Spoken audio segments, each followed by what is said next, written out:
नमस्कार किसान भाइयों, आपका स्वागत है यूट्यूब चैनल मंडी भाव। और आज मैं दिनेश चंद पाटीदार और दोस्तों लहसुन की स्थिति के बारे में बात करेंगे। तो सबसे पहले मैं बात करूंगा दोस्तों चीनी लहसुन जो है बड़े पैमाने पर आगमन के कारण जो है स्पेन में छिलके वाले लहसुन हैं उसकी बिक्री में गिरावट देखने को मिली है। साथ ही अगर संयुक्त राज्य अमेरिका जो वहाँ पर जो लहसुन स्पेनिश छिलके वाला लहसुन बिक रहा था उसकी बिक्री में भारी गिरावट देखने को मिली है।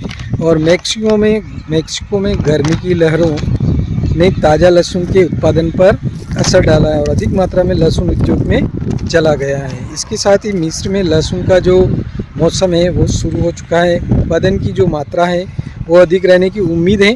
और गार्लिको के सीईओ जो मोहम्मद शाबान है उन्होंने बताया कि भाई सीज़न की जो शुरुआत है उसमें सीज़न की शुरुआत जो है 20 फरवरी को यूरोप में गीले और लहसुन जो शिपमेंट है और 10 अप्रैल तक जो है वो 80% पूरा लहसुन लोड करना शुरू कर देंगे।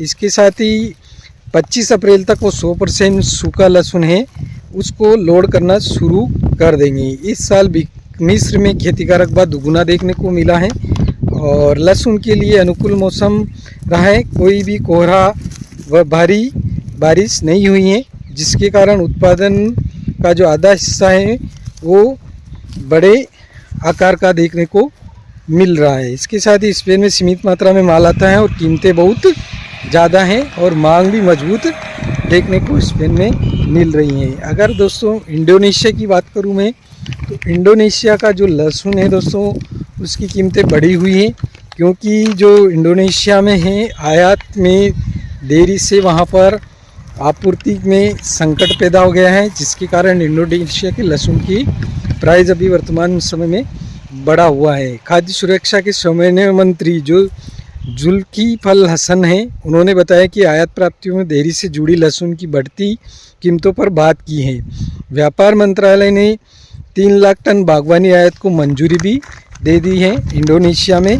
इसके साथ ही आयात परमिट जारी कर दिया गया है और 87 कंपनियां वहां पर जो हैं उनमें से 27 कंपनियों को वर्तमान में परमिट आयात के लिए जारी कर दिया है। मुख्य रूप से नई कंपनियों को जो है ज़्यादातर परमिट लहसुन आयात के लिए जारी किया गया है। और गृह मंत्रालय के जो सचिव हैं टॉमजी तोहिर ने बताया कि भाई आयातित लहसुन जो है इंडोनेशिया में आता है लेकिन उतराई में देरी हो जाती है जिसके कारण वितरण में महीने से 1.5 महीने का समय लग जाता है। तो दोस्तों ये थी स्पेन इंडोनेशिया के लहसुन की रिपोर्ट। इसके साथ ही दोस्तों अगर भारतीय लहसुन की अब मैं बात करूं तो भारतीय लहसुन का जो बड़े मात्रा में ऊँटी लहसुन की बुआई हुई थी वो अत्यधिक मात्रा में निकल चुका है और ऊँटी लहसुन जो है विक्रय के लिए मंडियों में भी पहुंचा है। काफ़ी ज़्यादा लहसुन ऊँटी था और जो ऊँटी लहसुन बुआई की थी उसके कारण दोस्तों देसी लहसुन की बुआई में थोड़ा अंतर आया है। जिन क्षेत्रों में ज़्यादातर किसानों ने ऊँटी लहसुन की बुआई की थी उन किसानों ने जो देसी लहसुन की बुआई कम की है। और देसी लहसुन का जो उत्पादन है दोस्तों वो भी प्रभावित होने वाला है क्योंकि गर्मी का मौसम गर्मी ज़्यादा रही है, ठंड बहुत कम लगी है जिसके कारण जो लहसुन का जो कंद है उसमें बराबर मात्रा में इतना मोटा कंद नहीं हुआ है। कंद की साइज़ है वो छोटी रह चुकी है और बहुत अत्यधिक क्षेत्रों में लहसुन का जो कंद है वो छोटा रह गया है। लगभग जो 50% का अनुमान है कि बड़ा जो लहसुन है वो 50% है। उसके अलावा जो छोटा और मध्यम आकार का जो लहसुन है वो 50% देखने को मिल रहा है सभी क्षेत्रों में। हालांकि जो गुजरात में लहसुन है वो थोड़ा देरी से लगाया गया था। तो अब जो समय आ रहा है दोस्तों विशेष करके हार्वेस्टिंग का पूरा जो समय अब आएगा वो पूरा देसी लहसुन के हार्वेस्टिंग का दौर चलने वाला है। और लहसुन में आपने देखा है कि तेज़ी निकल करके आई है और तेज़ी बनी है क्योंकि किसानों ने थोड़ा संतुलन बनाया है, मांग और आपूर्ति का संतुलन बना के रखा है।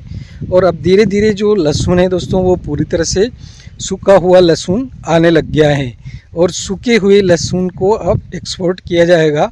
मार्च और अप्रैल में एक्सपोर्ट कंपनियां तैयार हैं। मार्च से ही एक्सपोर्ट अपना इंडिया का चालू हो गया है। लगभग जो कई देशों से अपने भारत के लहसुन की डिमांड निकल कर के आई हैं और जो एक्सपोर्ट कंपनियां हैं वो तैयार हो गई हैं। तो माल अपना एक्सपोर्ट होगा, किसी भी कीमत में भारत का माल बड़ी मात्रा में एक्सपोर्ट होगा और चाइना की स्थिति मैंने बताई है दोस्तों आपको कि चाइना में जो रेंज है वो अच्छी चल रही है भाव की। तो इंडिया के अंदर भी वहाँ तक कम से कम रेंज तो चलनी चाहिए कि लगभग जो 7,000, 8,000, 9,000 और 10,000, 11,000 तक वहाँ पर लहसुन बिक रहा है। तो इंडिया में भी 11,000 के लगभग बिकना चाहिए। हालांकि चाइना के अंतर्गत अभी इंडोनेशिया जो है वहाँ से डिमांड निकल के आई है 70,000 टन की। तो इंडोनेशिया को चाइना माल अपना सप्लाई कर रहा है। चाइना के पास जो है वेयर हाउस में बड़ा स्टॉक रहता है और पिछले वित्तीय वर्ष का स्टॉक में बताऊं तो चाइना के पास 1.24 मिलियन टन अभी भी पुराना लहसुन का स्टॉक है। लेकिन कई कई क्षेत्रों में चाइना में भी अपने जिस प्रकार से आगे पीछे हार्वेस्टिंग होता है उस प्रकार से कई क्षेत्रों में हार्वेस्टिंग स्टार्ट हो चुका है और चाइना का लहसुन आना प्रारंभ हो गया है। फिर भी चाइना के एक व्यापारी ने बताया कि भाई मई महीने में जो है चाइना में फिर से 1 युआन की जो तेज़ी आएगी, यानी कि वहाँ पर जो आधा किलो लहसुन है वो 5 युआन के करीब बिकेगा। यानी कि इंडियन करेंसी के अंदर आप कन्वर्ट करके उसको देख सकते हैं, इंडिया के 11.94 रुपये के समथिंग जो है 1 युआन की कीमत है। इस प्रकार से आधा किलो की रेट में वहाँ पर मई में उन्होंने बताया है। उसके हिसाब से जो लहसुन में 12,000 तक वहाँ पर चाइना में मई महीने में बिकने वाला है। तो यानी कि लहसुन का जो दौर है दोस्तों अब पूरी तरह से शुरू होने वाला है और किसानों से हमारा यही अनुरोध है कि भाई लहसुन को आप अच्छी तरह से अपने हिसाब से संतुलन बना करके मंडियों में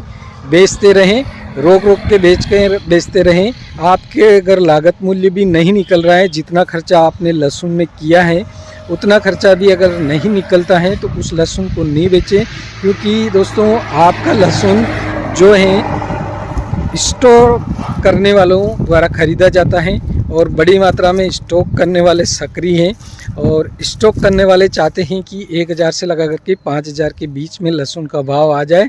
तो लोएस्ट प्राइस आने के बाद आपकी जो गार्लिक हैं उसको स्टॉक किया जाएगा और फिर जब भाव में तेज़ी आएगी तब स्टॉक अपना माल उस माल को बाहर निकालेंगे। तो आपसे ज़्यादा जो मुनाफा है स्टॉक वाले कमा लेंगे। इसलिए स्वयं आप किसानों ने बड़ी मेहनत से जो लहसुन उगाई हैं और बड़ी मेहनत से 4 महीने मेहनत कर करके उस लहसुन का उत्पादन प्राप्त किया है, तो उस लहसुन को आप लागत मूल्य जितना आपका लगा है उस कम से कम मूल्य में ना बेचें। आने वाले दिनों में पूरा वर्ष आपके पास पड़ा है, पूरे वर्ष आप धीरे धीरे करके मंडियां में बेचते रहेंगे तो मंडियां लगातार वैसे चलती रहती हैं। तो पूरे वर्ष आपको अच्छा प्रॉफिट मिलता रहेगा और अच्छा भाव भी देखने को मिलेगा। इस वर्ष का पूरे वर्ष का अगर डिटेल से आंकड़ा बताऊं मैं दोस्तों तो आपको 10,000 से 18,000 के बीच में आपका लहसुन मई, जून और जुलाई इस महीने में वापस आपका ग्रोथ कर जाएगा। इसलिए आप अप्रैल और मार्च महीने में थोड़ा धीरज बना के रखें, मंडियों में ज़्यादा आके नहीं करें, मंडियों को हिसाब से चलने दें। जिस प्रकार से माल अपना निकलता रहता है और आगे से आगे माल निकलता रहेगा तो स्टॉक कम रहेगा। जिस प्रकार से तो स्टॉक कम होगा तो आपूर्ति और मांग का जो संतुलन अगर लगातार बैठता रहा तो किसान भाइयों आपको बिल्कुल मुनाफा मिलेगा। और लहसुन का जिस प्रकार से अफवाहें फैली जा रही हैं कि दुगुना उत्पादन होगा, तो दुगुना कुछ भी नहीं है। चाइना के अंदर कितना लहसुन पैदा होता है फिर भी वो अपना पूरा मेंटेन करके वेयर हाउस में जमा करके रखते हैं और जिस समय उनको अच्छा प्रॉफिट मिलता है उसी समय वो लहसुन को धीरे धीरे करके पूरा वर्ष भर निकालते रहते हैं। तो उसी प्रकार से भारत के किसान भी इस चीज़ को समझे कि चाइना किस प्रकार से अपना माल धीरे धीरे निकालता है और अभी भी वहाँ पर स्थिति बहुत ही अच्छी है। उनका लहसुन का भाव है वो 4,000 से लगा करके 10,500 के बीच में अभी भी हैं। तो बहुत अच्छी रेंज में अभी भी वो माल बेच रहे हैं। तो ऐसी स्थिति बिल्कुल ना बनाएं कि मंडियों में लहसुन का जो प्राइस है बिल्कुल गर्त में चला जाए और जो स्टॉकर हैं वो मिल करके बड़ी मात्रा में स्टॉक कर दें और एक समय उछाल लेकर आए, लहसुन में तेज़ी लेकर आए और उस लहसुन का पूरा प्रॉफिट उनके साथ चला जाए। तो इस प्रकार से किसानों को अपनी मेहनत का जो पूरा लाभ मिल सके इसके लिए आपको पूरा संतुलन बनाए के रखना है। दोस्तों वीडियो पसंद आए तो ज़रूर लाइक करें और चैनल को सब्सक्राइब करें। धन्यवाद।